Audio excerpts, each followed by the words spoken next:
Graça e paz, meus queridos. Aqui quem vos fala é o pastor Márcio Araújo, Igreja Batista Nova Vida. Estamos juntos com os demais pastores da Cruzada Evangelística de volta ao ID. Eu quero, nesse momento, não sei o horário que você estará assistindo esse vídeo, mas quero ministrar uma palavra ao seu coração. E hoje o tema que trazemos é sobre as disciplinas espirituais. É um tema muito vasto. Claro que em pouco tempo nós estaremos aqui falando hoje especificamente sobre uma das disciplinas espirituais, que é a oração. Para isso eu quero ler um texto que se encontra na primeira epístola paulina ao jovem pastor Timóteo, no capítulo 4, versículo 7, somente a parte B, que diz assim o texto sagrado: exercita-te pessoalmente na piedade. O que eu acho lindo é que na versão internacional, o texto diz assim: para progredir na vida cristã, faça sempre exercícios espirituais. Veja que essa palavra do grego, exercita-te pessoalmente na piedade. Essa palavra ela vem da língua grega e nós percebemos que o sentido dessa palavra está totalmente atrelado ao contexto das Olimpíadas, ao contexto olímpico. Essa palavra referia-se, portanto, ao ato do atleta treinar fisicamente para as corridas olímpicas. O que isso nos leva a entender que a Bíblia aqui está exortando a essa vida de piedade a todos nós, a nossa caminhada cristã, nos exorta a, como se eu fosse usar uma expressão comum, a ideia de suar a camisa, né? Então nós temos aqui um esforço intencional, exercita-te a piedade. Há um esforço intencional para que a vida piedosa desse cristão, a sua vida, meu amado irmão, minha amada irmã, a sua vida seja uma vida frutífera, uma vida piedosa fértil, uma vida abundante na presença de Deus. E aqui falando sobre a oração, as disciplinas espirituais, elas não devem ser praticadas, né, para que eu e você venhamos obter a salvação. Não de forma alguma, mas nós já obtivemos a salvação em Cristo, né, que é um favor imerecido pela obra, né, do próprio Cristo, naquela obra de Deus, na pessoa de Cristo, lá naquela cruz do Calvário, que nós chamamos carinhosamente, né, os teólogos chamam de o amor do Calvário. Veja que a Bíblia ela vai ter muitos textos em que estará referindo-se à oração. O próprio Cristo foi o Filho de Deus que orou. A sua vida foi uma vida moldada pelo estilo de oração, por uma vida, um modus vivendi, né, de oração.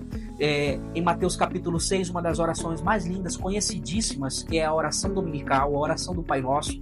Os judeus, ali os seus discípulos, lhe pedem para aprender a orar e o Cristo lhe ensina. Veja que no momento em que se percebe a ideia de o Cristo citar, orar a oração do Pai Nosso, a gente consegue entender a perspectiva de uma oração de relação, não uma oração de pedidos, somente de pedidos, ou uma oração utilitarista, né? Aquela oração da religião que pede, que quer ao máximo tirar algo de Deus. E não que isso esteja errado, você orar para pedir coisas de Deus, porque o próprio Cristo disse que nós poderíamos pedir.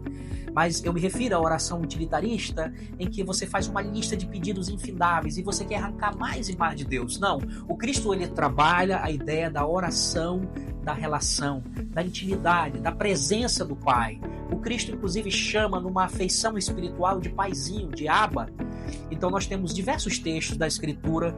O próprio Cristo vai ensinar uma parábola em Lucas capítulo 18, versículo 1.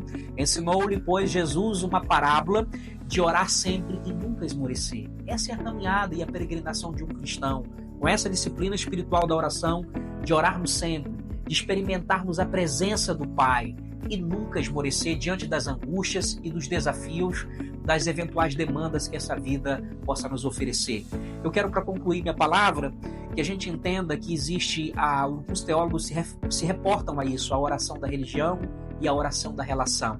A oração da religião seria aquela oração que há pouco eu falei, a oração utilitarista, né?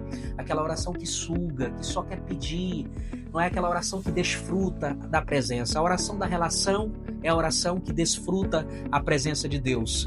Nós vamos ver vários textos bíblicos falando sobre oração. Paulo, inclusive, fala à igreja de Colossos, no capítulo 4, versículo 2, ele diz assim: dediquem-se à oração. Um dos textos mais conhecidos da Escritura, primeira carta de Paulo aos Tessalonicenses, no capítulo 5, o versículo 17, Paulo escreve àqueles irmãos da igreja de Tessalônica: orai sem cessar, ou orai continuamente. Que bênção a gente ter essa palavra hoje no mundo tão barulhento, nós tirarmos um momento para praticarmos essa disciplina espiritual, que a oração não é só um monólogo, não é só eu falando, mas é uma via de mão dupla, quando eu estou ali no silêncio também, que a minha mente está sendo encharcada pela palavra de Deus e a minha oração de louvor, de adoração ao meu Deus, eu também consigo ouvir a voz do Todo-Poderoso. Eu concluo com um exemplo maravilhoso que eu ouvi outro dia, de um pai num diálogo com uma criança de 6 anos. Esse menino, na semana subsequente, estaria completando 7 anos.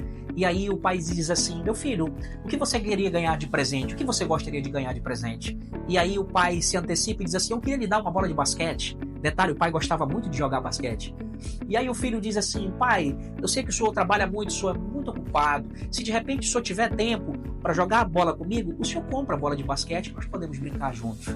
E aí o filho corroborou dizendo assim: mas se o senhor não tiver tempo, porque o senhor trabalha muito, me dá só uma bola de futebol mesmo, que eu brinco com os meninos na rua. O que esse garoto de fato queria, a bola era só um detalhe. A bola de basquete, de futebol, era só um detalhe. Esse garoto, essa criança queria experimentar a presença do pai. Queria aquela presença permanente, preciosa da figura do pai. É isso que nós experimentamos na disciplina espiritual chamada oração. Que você experimente da melhor maneira possível, lá na sua casa, na geografia da sua oração, no seu quarto, aonde você tiver um tempo para se retirar, para praticar, se exercitar a piedade por meio da oração. Esse é o meu desejo, a minha oração, que você seja um cristão cada dia mais abundante nessa disciplina espiritual. Deus te abençoe, em nome de Jesus. Muito obrigado.